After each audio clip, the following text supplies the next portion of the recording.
Aguenta firme, não desista, continue a lutar. Oi meninas, a paz do Senhor. Desculpa minha voz, mas gravei hoje cedo. Desculpa a correria, Flores. Eu quase não estou aparecendo no grupo, mas eu tenho atendido muitas pessoas no privado. E devido a esse ano eu ter pego algumas lideranças dentro da igreja, a coisa meio esquentou pro meu lado. Mas amém, Deus sabe o que faz, né, irmãs? Deus dando a direção, Deus estando no trabalho, vai dar tudo certo. E conforme eu havia falado para vocês, a palavra que eu venho trazer hoje é sobre a vinha de Nabote, né? Eu tenho muitas lições que a gente pode aprender com essa história, mas Deus me toca no coração para nós enfatizarmos em três, né? E eu queria que você abrisse a sua Bíblia comigo em 1 Reis 21, para nós fazermos a leitura. A minha Bíblia que eu peguei aqui agora, ela está na linguagem atual, né? Na linguagem de hoje. Mas a Bíblia que eu gosto, a minha velhinha de guerra é a Almeida revisada, mas agora, neste momento, que são 6 horas da manhã, a hora que eu tô gravando, para dar tempo, irmãs, o negócio tá tenso. Eu não sei onde tá.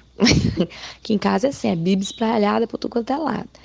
Aí eu peguei essa aqui que é dos meninos, mas nós vamos chegar lá em nome de Jesus.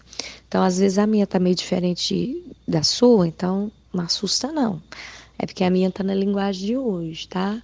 Mas nós vamos. Depois eu peço a Bel para colocar no vídeo, né, as referências certinho, mas vai dar tudo certo. Achou aí, 1 Reis 21? Então vamos ler. Nabote, um homem de Jezreel, tinha uma plantação de uvas nos arredores da cidade, ao lado do palácio do rei Acabe. Um dia o rei falou com ele, mostrando interesse em comprar aquela propriedade. Desejo a sua vinha para formar uma horta, explicou o rei.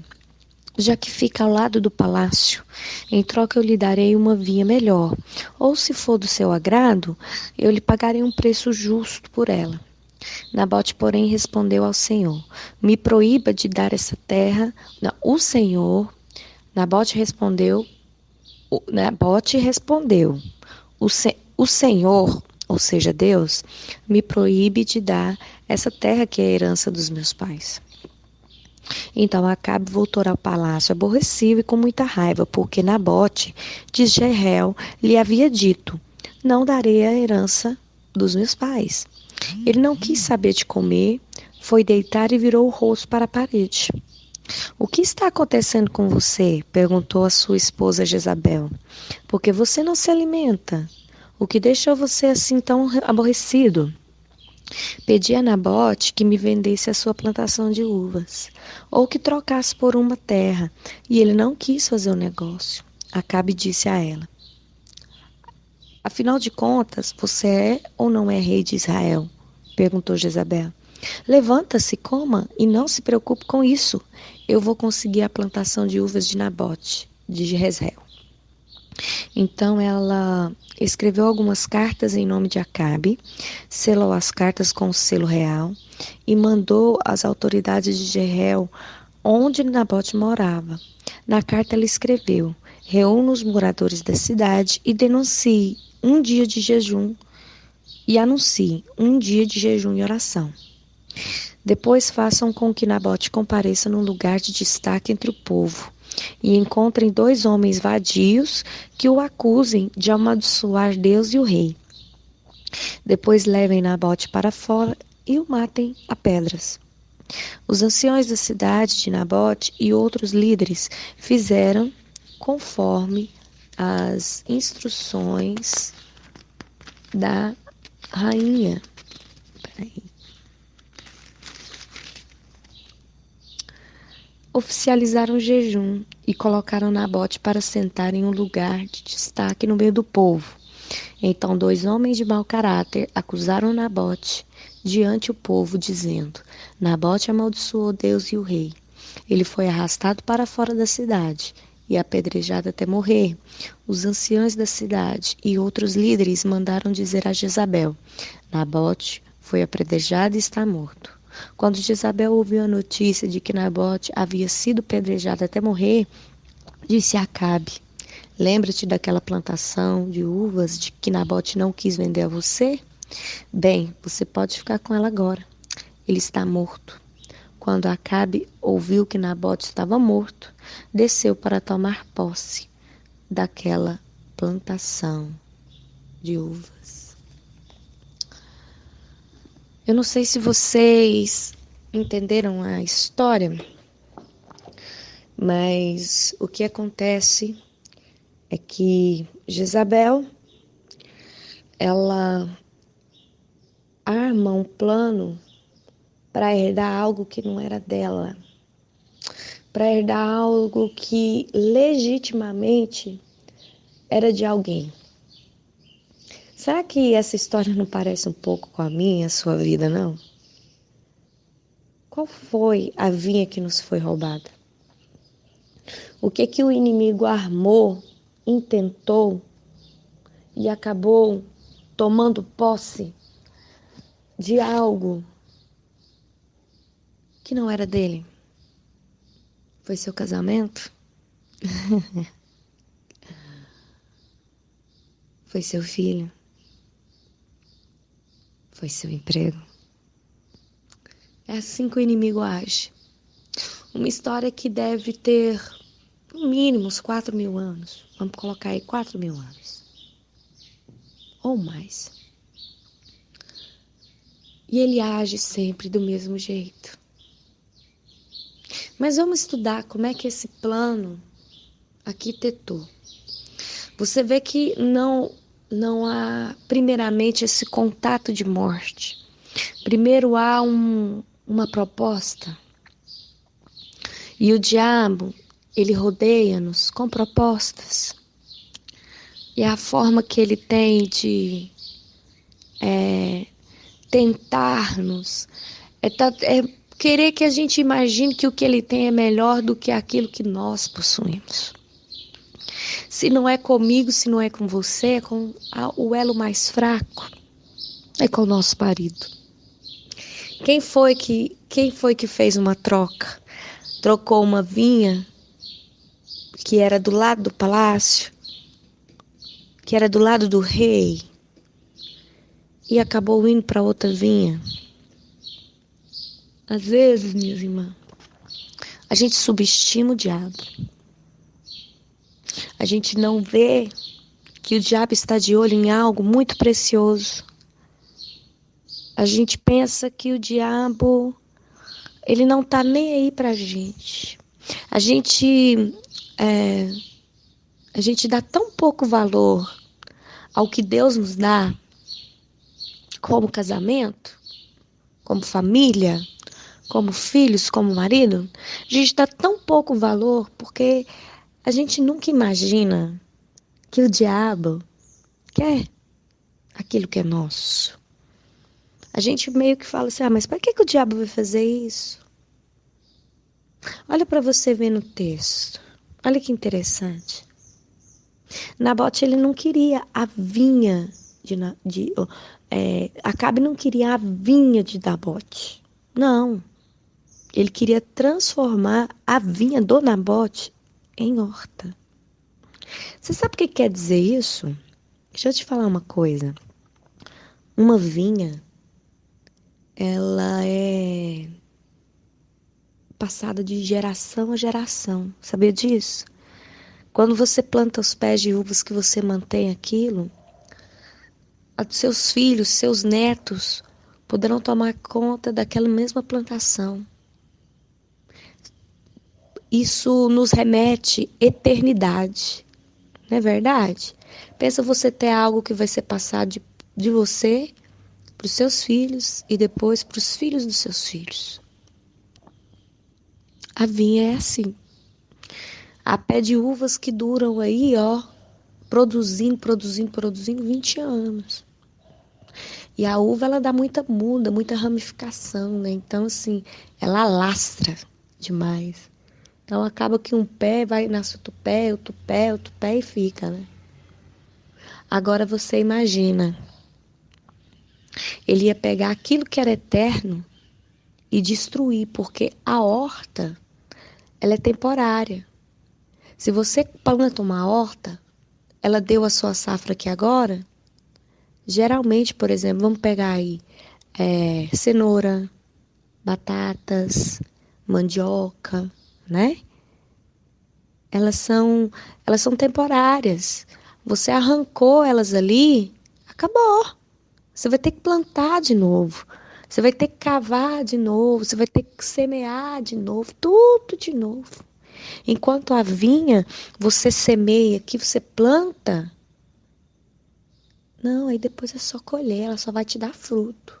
Ela vai crescer, você vai cuidar, ela vai crescer e ela vai te dar os frutos depois. Deixa eu te falar uma coisa, amada. Sempre os planos do diabo para a sua vida é de destruir aquilo que é eterno para te dar algo que é temporário. Algo que vai trazer felicidade só por um tempo. E não pense você que a vida daquele que te deixou, aquele que destruiu o casamento com você, vai ser vida próspera, porque não vai. Porque a palavra de Deus, ela não mente. Uma aliança de casamento, ela tem a durabilidade de chegar até a eternidade. Porque a Bíblia diz que é até que a morte os separe. Enquanto uma vida que foi constituída no adultério é como uma horta, ela é temporária. Deu o fruto que deu, tem dia e hora para acabar. Porque não está em Deus, não tem a raiz de prosperidade de Deus. Então, todas as vezes que o diabo ele vir na sua vida, com planos, com projetos, tem essa visão de Nabote. Não abre mão daquilo que o Senhor te deu. Não abre mão da tua herança. Lute por ela até o fim. Agarre. Veja a importância. A vinha de Nabote, ela era tão bonita, que ela despertou o olhar do rei. E o rei queria dar outra vinha melhor. Olha, pensa bem. Se você tem uma vinha melhor do que a vinha do seu vizinho, você vai lá trocar com ele para quê? Mentira de Satanás. Não era melhor. Porque Nabote queria o melhor para ele. Porque o diabo, ele é assim. Nabote não, Acabe. Acabe queria a vinha melhor para ele. Porque o diabo, ele é assim. Ele quer destruir aquilo que é bom para plantar algo pior, de pequeno valor, que vai ser destruído rápido em nossas vidas. Pense nisso. Outro tópico importante. Olha os planos de Jezabel. Olha como o diabo ele é sujo. Ele plantou na Jezabel um espírito de rebeldia, porque uma rainha naquele tempo, ela não tinha esse poder de substituir o rei nas decisões. Jezabel, ela era tão endemoniada, tão maquiavélica, que ela era uma mulher temida por Israel. A presença do demônio era tão forte nessa mulher que os homens obedeciam a ela. Vem, Samuel, senta aqui com a mamãe. Os homens obedeciam ela, ela botava medo, ela botava pavor, mas não era ela. Era o demônio. Era a maldade de Satanás que estava nela. Que ela escreve, como fala, ela faz uma carta, se passa pelo rei, olha para você ver o engano, a mentira, né? Ela faz uma carta, se passa pelo rei, sela a carta com o selo real do rei e manda 2 homens procurarem, os anciões, procurarem 2 homens que mintam a respeito de Nabote, para que o rei pudesse ficar com aquelas terras no lugar do legítimo proprietário. Então não subestime o diabo não, Flor. Quando ele vem para matar. Ele veio para roubar. Ele vem para destruir. Não subestime. Seja forte, não abra mão da sua herança. Sabe, todas as vezes que o diabo te propor algo melhor, algo que seja mais lindo, algo que seja mais frutífero, algo que mais se adeque com você, pisa firme, fala não. Eu quero a herança que o Senhor me deu. Eu quero aquilo que Deus tem para minha mão. Eu quero só aquilo que vem do Senhor. Eu quero aquilo que é legítimo de Deus para minha vida. Não se iluda. Não se iluda. Não pense você que o diabo possa te trazer algo melhor, porque não vai trazer. O intuito do diabo é te destruir. Eu vejo muitas mulheres que, quando se divorciam, começam a ver em pessoas, em homens que não são de igreja, que não são crentes, que não conhecem a palavra do Senhor, como se eles fossem de Deus para suas vidas. Eu já gravei um áudio falando disso. Você é livre para escolher o que você quiser. Se você quer lutar pelo seu casamento, lute. Mas de repente, você viveu uma história tão destrutiva, uma história que acabou tanto com você, um casamento assim, com um homem mau, um homem desrespeitador, um homem que te fez apenas sofrer. E às vezes você quer dar uma chance para que possa vir uma pessoa diferente. Você é livre para fazer isso, cada um toma a decisão que quiser. Eu não estou aqui para pregar casamento, primeiro casamento, restauração de casamento, nem nada. Mas umas coisas eu sou enfática em dizer: Deus jamais vai trazer para a sua vida alguém que não seja dele. Alguém que não seja um homem de Deus. Deus não vai trazer uma pessoa fora disso para você.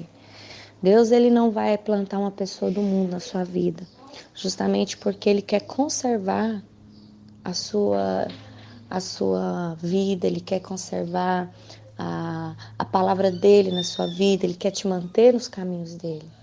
E um casamento, uma união com quem não é crente, para quem é crente é muito difícil.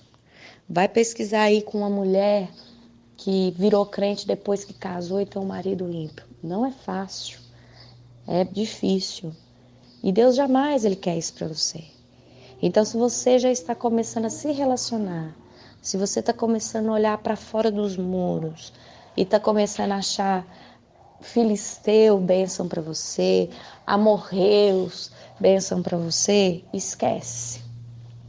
Moabitas bênção para você, esquece. Você está procurando sofrimento. Sabe por quê? Porque na primeira imagem é sempre tudo muito bonito. A horta, quando você olha, é tão lindo, né? Quando você colhe, tudo é tão bonito. Mas depois que você colhe o melhor, aí vem a escassez. Aí, às vezes, para plantar de novo, para nascer de novo, não dá. Fique com a vinha do Senhor. Fique com a vinha do Senhor. Fique com aquilo que o Senhor tem para você. Sempre coloca Deus direcionado. Tira seus olhos para fora. Fica dentro. Fala, Deus, se for da tua vontade, vai chegar, mas vai ser daqui. Vai chegar, vai ser um homem de Deus, vai ser profeta do Senhor, vai ser um homem de caráter, íntegro. Amém? Glória a Deus. Então, você que está solteira, você que divorciou, que está pensando em abrir seu coração, não abra seu coração para gente diferente, não. Tá? Não abra, não abra. Eu sou uma pessoa que eu sou mais a favor a gente lutar pelo casamento, assim, Até mesmo, eu não falo, não, divórcio acabou. Não, não acabou não, porque eu conheço um monte de gente divorciada que está tendo a vitória garantida e o seu primeiro marido está quase se tornando marido segundo de novo. Então, assim, eu sou uma pessoa enfática nisso. A gente tem que seguir a direção de Deus. Aquilo que vier da mão do Senhor, você aceita, você queira, porque vai ter princípio de eternidade. Aquilo que não vem dele, não adianta você achar que é bênção, não, tá? Terceiro tópico que eu quero te chamar a atenção. Se você for ver para frente, você vai ver que Elias é levantado para justamente proclamar o fim do reino de Satanás sobre Israel. Quando Nabote morreu lutando pela sua herança. Morreu em verdade. Morreu injustamente. Se você vê que Deus levanta Elias, se você continuar lendo esse capítulo, você vai ver que Deus levanta Elias e manda dar uma palavra para Jezabel e para Acabe. Uma palavra de morte. Uma palavra anunciando que Deus estava se levantando do trono e que a situação iria mudar e que aqueles dois iriam se ver com ele mesmo. Para você ver o quanto que você morrendo fiel a Deus, você lutando até o fim por aquilo que Deus te deu, às vezes você pode até morrer, mas Deus, o sangue derramado não foi em vão. O sangue derramado trouxe a indignação de Deus sobre a vida de Israel. E depois você vê quantas coisas o Senhor envergonhou Acabe e Jezabel, até que chegou um dia da morte dos dois e de toda a descendência deles. Mas o que eu quero te mostrar é o seguinte, Flor. O vinho, ele tem um significado, né? A uva é o produto, a matéria-prima do vinho. E o vinho, ele tem um significado. Ele tem um significado de alegria. Quando nós estamos lendo a respeito da boda de Caná, a gente... Ana Clara, vai atrás de Samuel também. A gente vê que o vinho acabou. E Maria conversa com Jesus. Jesus vai e transforma a água em vinho. E eu já vi muitas pregações a esse respeito, falando que Jesus ele pode trazer alegria de novo no casamento. Mas eu falo que eu gosto de falar a respeito de Nabote, que esse vinho é a alegria da nossa vida, sabe? O diabo, ele quer justamente tirar a alegria da sua vida. Ele quer fazer com que você perca as esperanças e não se felicite mais. E não seja agraciado pela alegria abundante de acordar todos os dias na presença dele. E é por isso que o diabo, ele ataca antes mesmo de que como se diz, a uva vire vinho. Porque o diabo, ele não quer ver o resultado da sua vida com Deus. O diabo, ele não quer ver o resultado da sua família em Deus. Porque ele sabe que quando nós viremos árvores, quando nós vamos dar o nosso fruto, outras pessoas são impactadas, outras pessoas são agraciadas também por isso. Então, perceba que antes que a vinha de Nabote desse o vinho, antes que a vinha de Nabote dava o vinho, ele já intentou destruí-la. Ele já pegou para ele já tomou para ele. Quem sabe, eu não sei, haveriam frutos no seu casamento que seriam de grande dor de cabeça para o inferno. Quem sabe a sua união com seu marido é algo tão precioso no reino que o diabo está tentando destruir agora, porque ele não quer ver os frutos disso. Quem sabe não é bem o seu casamento que Acabe queria destruir, que o diabo queria destruir, mas a sua própria vida, porque com a destruição do seu casamento, você se entristeceu e não foi gerado vinho novo na sua vida e você hoje é uma mulher triste. Quem sabe? E você, tendo essa tristeza, você não é capaz de produzir os frutos daquilo que a sua vida poderia produzir. Quem sabe? Quais são os planos de Satanás para a sua vida? Somente 3: matar, roubar e destruir. Ei, Flor, vamos aprender a ser fiéis até o fim com Nabote. Não vamos dar a Satanás aquilo que o Senhor nos deu, a nossa alegria de viver, a nossa fé, a nossa força de vontade, sabe?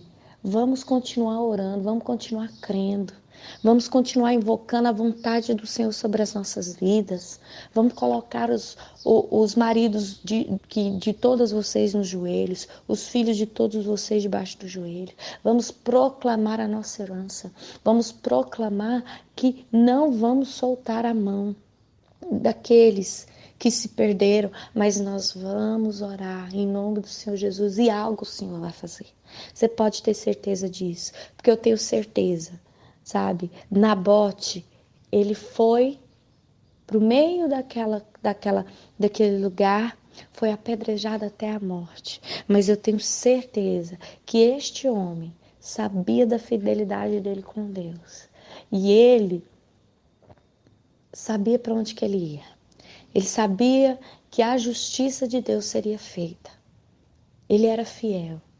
Ele era um homem comprometido com o Senhor. E ele foi para o Senhor. Mas o Senhor trouxe vingança sobre a morte dele. Porque se você for ver nos próximos capítulos, Jezabel e Acabe começou a viver um horror, um inferno. Porque o Senhor começou a trazer justiça sobre a vida daquele que tinha morrido injustamente. Então, Flor, mais uma lição. Deus, ele não está de olhos fechados. Deus, ele sabe muito bem o que tem acontecido na sua vida.